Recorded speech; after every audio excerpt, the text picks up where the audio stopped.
आज हम बात करेंगे एक डेकोरेटिव इंडोर प्लांट के बारे में।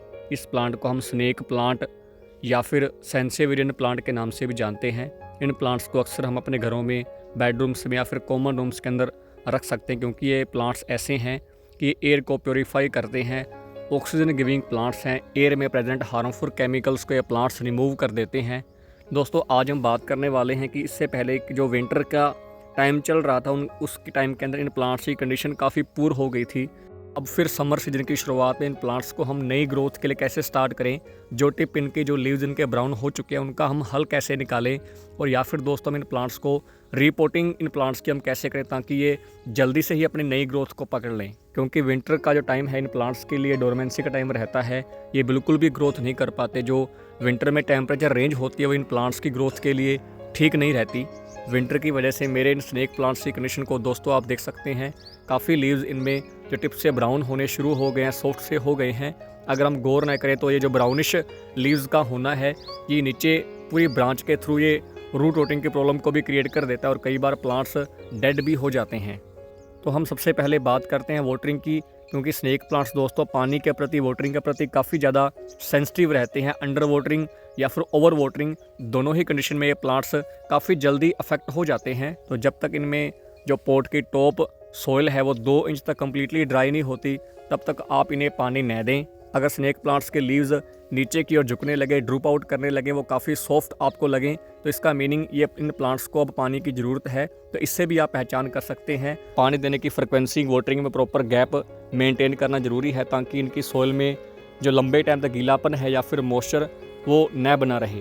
कई बार प्लांट्स को अगर हम कई सालों से रिपोर्ट नहीं करते हैं तो उनके रूट्स पॉट में बाउंड हो जाने की वजह से भी ऐसा इनके लीव्स में जो ड्राइनेस है या फिर जो इनके लीव्स का ब्राउन होना, वो भी ऐसा हो सकता है। तो मैं दोस्तों आज अपने प्लांट्स को रिपोर्ट करने वाला हूँ, क्योंकि मैंने करीब 1 साल से इनको रिपोर्ट नहीं किया है और ये छोटे से पॉट के अंदर ही काफ़ी जल्दी ग्रोथ शो कर देते हैं। तो इसके लिए मैंने जो सॉइल मिक्स तैयार किया है वो मैंने नॉर्मल गार्डन सॉइल ली है, उसके अंदर उतनी ही मात्रा में मैंने सैंड को मिला दिया है। ये हालांकि काफ़ी ड्राई ये मिक्सचर है, मेरा काफ़ी टाइम से तैयार पड़ा है, तो आपको दिखने में ऐसा लग रहा होगा। वाटर को और मॉइस्चर को जो होल्ड करने की कैपेसिटी सॉइल मिक्स की काफ़ी कम रहनी चाहिए। वेल ड्रेन्ड सॉइल मिक्स आपने तैयार करना है ताकि जो पानी है या फिर मॉइस्चर लंबे टाइम तक इनकी पोटिंग सॉइल में न रुके।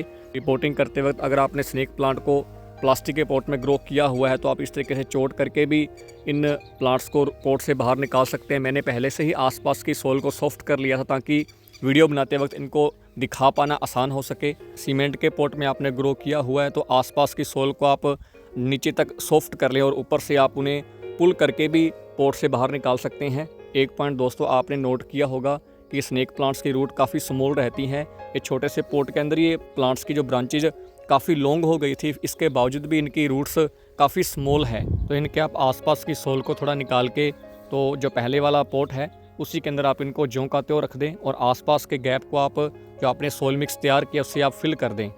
स्नेक प्लांट को पॉट में सेट करने के लिए एक बार आप इन्हें अच्छे से पानी दे दें और दूसरी बार पानी आपने तभी देना जब टॉप की जो सॉइल है वो 2 इंच तक पूरी तरह से ड्राई नहीं हो पाती। उसके बाद जो लीव्स ब्राउन हो गए हैं उनका हम हल निकालने वाले हैं कि जहाँ से लीव्स, जहाँ तक ये नीचे तक ब्राउन हुए हैं वहाँ से थोड़ा सा गैप छोड़ के आप इन्हें कट करना शुरू कर दें। कट कर दें कि शार्प कटर या फिर कैंची की हेल्प से आप इनको एक बार से रिमूव कर दें ऊपर वाले पोर्शन को जहाँ तक ये ब्राउन हुए हैं। अगर हम इनका टाइम पर इलाज ना करें तो इनका जो ड्राई होना है, ब्राउनिश है, वो काफ़ी डाउन तक चली जाती है। मेरे इन प्लांट के अंदर दोस्तों आप कुछ लीव्स को देख सकते हैं, काफ़ी हाफ तक भी ये इनके लीव्स ड्राई हो चुके हैं।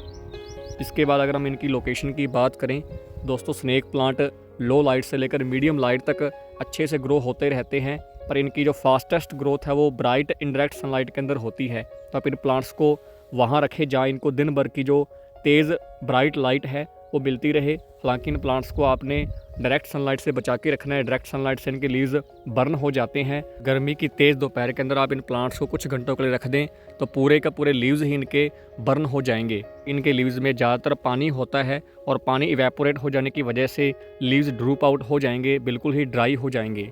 स्नेक प्लांट को ग्रो होने के लिए कोई खास फर्टिलाइज़र की ज़रूरत नहीं रहती। जब भी आप इनका सॉइल मिक्स तैयार करें, इनको रिपोर्ट करें, तो उस टाइम आप थोड़ी बहुत कंपोस्ट मिला सकते हैं, उसी से ग्रो होते रहते हैं।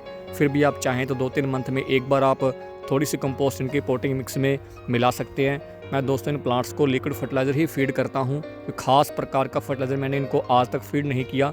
उसी से ये प्लांट ने छोटे से पॉट के अंदर काफ़ी ज़्यादा जो ग्रोथ है वो कर ली थी कि नॉर्मल गार्डन सॉइल के अंदर ही ये आसानी से ग्रो होते रहते हैं। दोस्तों इस प्रकार हम स्नेक प्लांट्स की रुकी हुई ग्रोथ को हम दोबारा से स्टार्ट कर सकते हैं।